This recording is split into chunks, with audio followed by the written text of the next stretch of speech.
പിന്നെ കോളേജ് കഴിഞ്ഞിട്ട് കുറിഞ്ഞിക്ക് എന്ന് പറഞ്ഞ സ്ഥലത്തേക്കാണ് പോയിക്കൊണ്ടിരിക്കുന്നത്. അപ്പോൾ ക്ലാസ്സിൽ പഠിക്കുന്ന കുറച്ച് പിള്ളേരൊക്കെ വിളിച്ചിട്ട് പോയിക്കൊണ്ടിരിക്കുകയാണ്.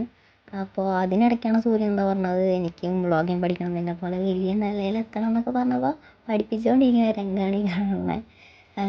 പിന്നെ ഇതാണ് ഞങ്ങളുടെ കൂടെ പഠിക്കണ സീനിയർ ആയിട്ടുള്ള അതോ ചേട്ടൻ രാമേട്ടൻ്റെ കടയിൽ നിന്നിട്ട് ചായ കുടിക്കുന്നപ്പോൾ വരുമ്പോൾ ചിലപ്പോൾ വെറുതെ വന്നതാണ്. പിന്നെ തോന്നി ഞാൻ വരണ്ടേന്നിരിക്കുകയാണ് പാവം. ഈ കാണുന്നതാണ് ശോഭ സിറ്റി. കുറച്ചങ്ങോട്ട് വന്നാൽ ശോഭ സിറ്റി എത്തുമെന്ന് തോന്നണേ. ഞാനിവിടെ അടുപ്പിന് താമസിക്കണമെന്ന് വെച്ചാൽ ഞാൻ ഇങ്ങോട്ട് വന്നിട്ടൊന്നുമില്ല. പിന്നെ ഇവരൊക്കെ വെച്ചിപ്പോൾ വെറുതെ വന്നതാണ്. പിന്നെ വ്ളോഗും ചെയ്യാലോ. ക്ലൈമറ്റ് അത്യാവശ്യം നല്ലതായതുകൊണ്ട് തന്നെ നല്ല രസമായിരുന്നു വ്യൂ ഒക്കെ കാണാനായിട്ട്. പിന്നെ ഇതിൽ കൂടി ചാടിയാൽ ചാവുമോ എന്നൊക്കെ ഉള്ള ഡിസ്കഷനിലാണ്. ഞാനില്ലാണ്ട് ജീവിക്കാൻ പറ്റില്ല അവന്. പിന്നെ ഫോട്ടോ ഒക്കെ എടുത്ത് പറഞ്ഞിരിക്കുമ്പോഴാണ് ഒരു സ്കൂൾ ബസ്സിൽ ഒരു കുട്ടി വന്നിട്ട് ചേച്ചി വീഡിയോസൊക്കെ ഞാൻ കാണാറുണ്ട്, ഹായ് എന്നൊക്കെ വേണ്ടി ടാറ്റ കാണിച്ചു. അപ്പോൾ പാവം കുട്ടി തിരിച്ചും ടാറ്റ കൊടുത്തു. അങ്ങനെ ഞങ്ങൾ പോവാൻ നിൽക്കുകയാണ്. അപ്പോഴാണ് ആൻറ്റീറ്റിൻ്റെ ചെരുപ്പൊക്കെ പൊട്ടിയത്. പിന്നെ ഇത് ഈ കടയുടെ പ്രൊമോഷനൊന്നുമല്ല കേട്ടോ, വെറുതെ എടുത്തതാണ്.